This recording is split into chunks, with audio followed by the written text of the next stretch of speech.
Ciao, travelers. Welcome back to season 2. So excited to be back. And today we are going to answer the question of who owns Antarctica. And what we mean own is as we see the definition of a nation, a country. For example, the United States. Okay. So before we get in, we're going to do our trivia. And a little trivia. This is my second video because I let Puffin up here and Puffin dropped the stand and the light where I record this, so it was too long to upload. But anyway, we're back and resilient. Okay, a little trivia time. In terms of land area, what is the largest country in Africa? 5, 4, 3, 2, 1. It's Algeria. I've been here with one of my best friends, Camille, and I got tickets like half the price. It was online for probably 100 and we got it for 20 euros. Leonardo da Vinci's Last Supper mural is displayed in what city? 5, 4, 3, 2, 1, Milan, Italy. That really highlights that if you research local, you can save a lot of money. And last but not least, I watch a lot of British shows and they always say this, and there's like other words I have to Google. What is aubergine known as in North America? 5, 4, 3, 2, 1, eggplant, which I just had some tonight.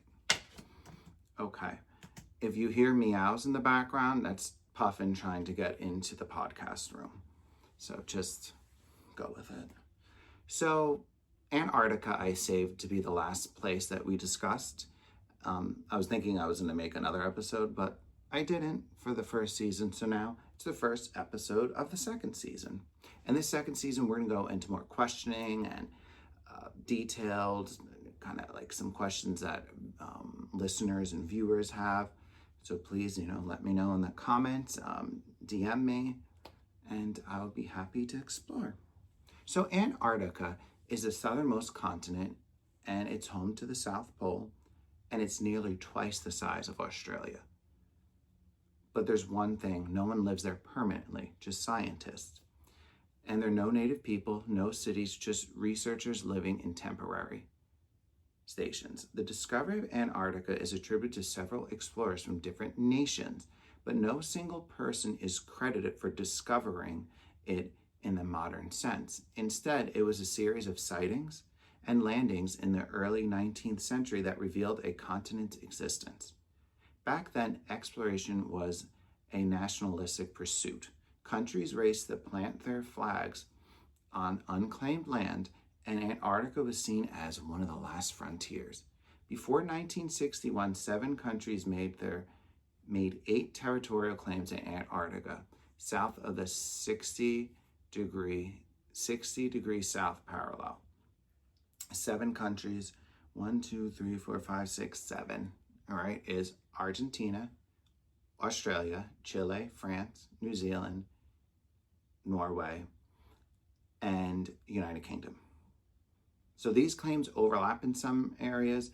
Recognition of the claims exists mainly among 5 countries, UK, France, Australia, New Zealand, and Norway, whose claims do not overlap and are mutually acknowledged.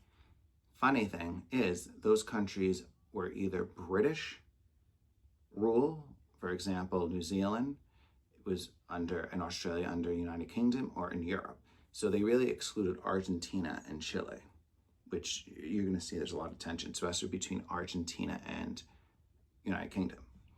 All right, so this is a really interesting claim, and it really talks about the law and treaties and how it might be written one way and perceived a certain way, and then going forward you can claim that and be like, oh, I could take this from it. So Argentina and Chile argue that the historical grant shows that Spain had an intent to occupy the Antarctic region through various treaties. So from 1539 to 1555, various treaties, which included all land south of the Strait of Magellan, were claimed to be the Spanish Empire. And even though they didn't know the land existed. They said anything south of that was the Spanish Empire. So they thought it was just ocean, but it actually extended to Antarctica. So they're saying that that is their intent to occupy. Modern day Spain, however, does not recognize this, but they do have two scientific bases there. So then this is the contention between Chile and Argentina. They had long-standing and competitive presence in Antarctica, rooted in early efforts to regulate maritime activity and assert territorial claims.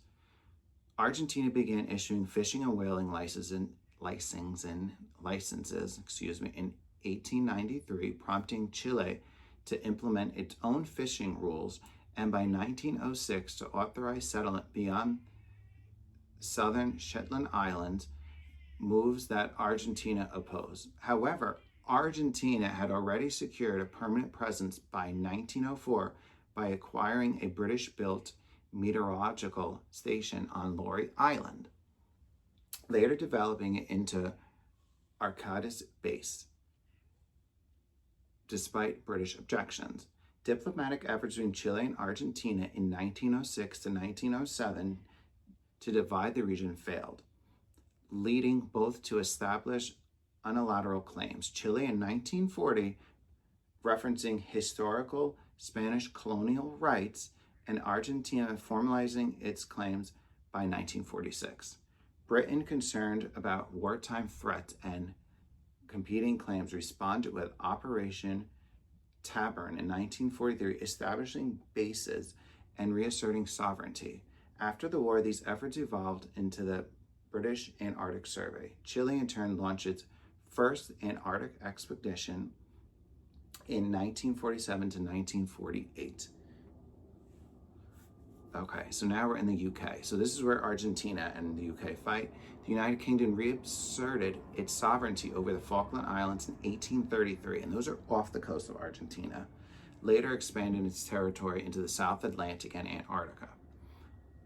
In 1917, the claim was redefined to clearly include the entire sector of the South Pole between 20 degrees west and 80 degrees west longitudes, forming what is now the British Antarctic Territories.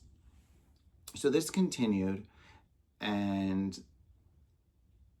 the entire Antarctic continent into the British Empire, excluding only a small claims by France, Chile, and Argentina. Otherwise, Leopold Emery envisioned to take the whole continent except for that section. But then what happened was World War II. So everything kind of stayed at a standstill. You also had France and Norway asserting some claims, but those areas and claims are much smaller than the countries we just mentioned. So now let's fast forward to post-World War II.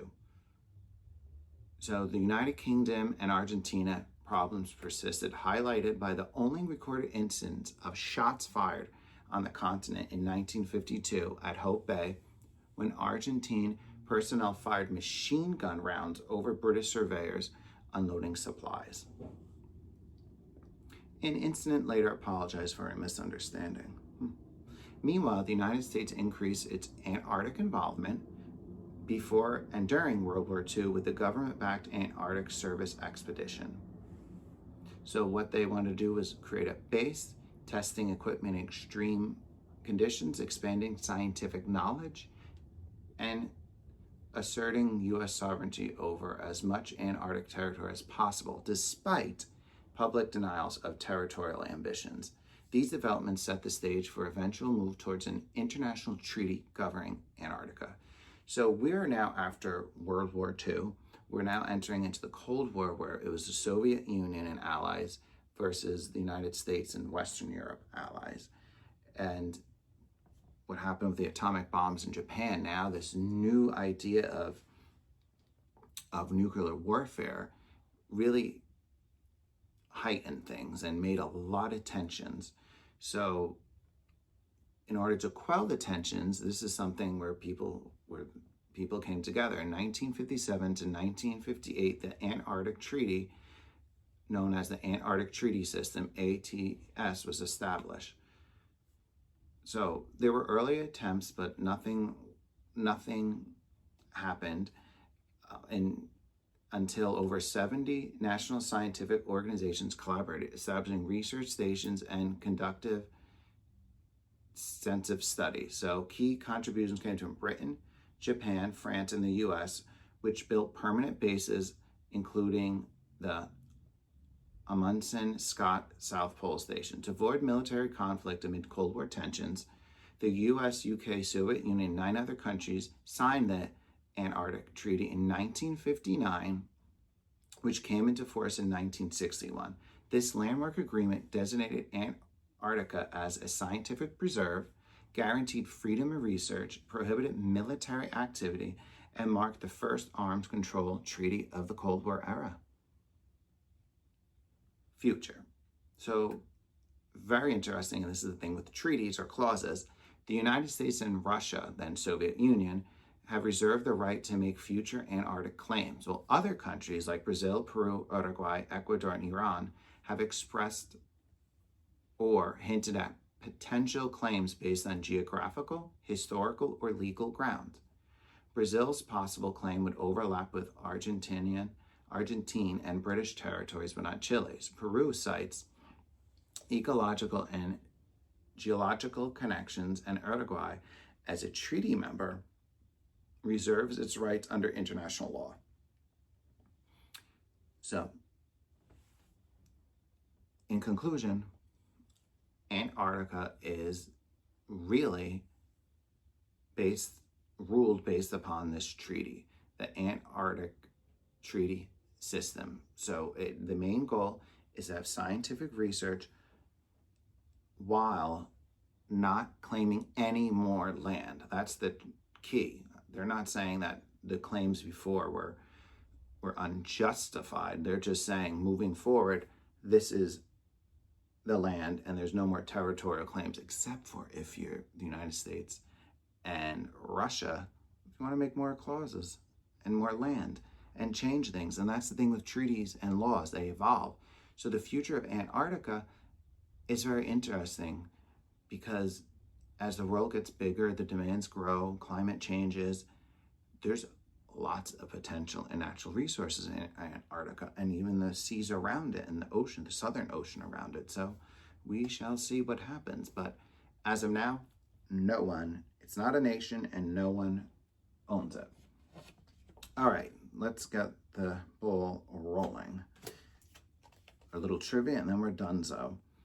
Banned on public transport in Singapore, what is the name of the fruit known as the smelliest fruit in the world? 5, 4, 3, 2, 1, durian. And one more, I have this in my classroom.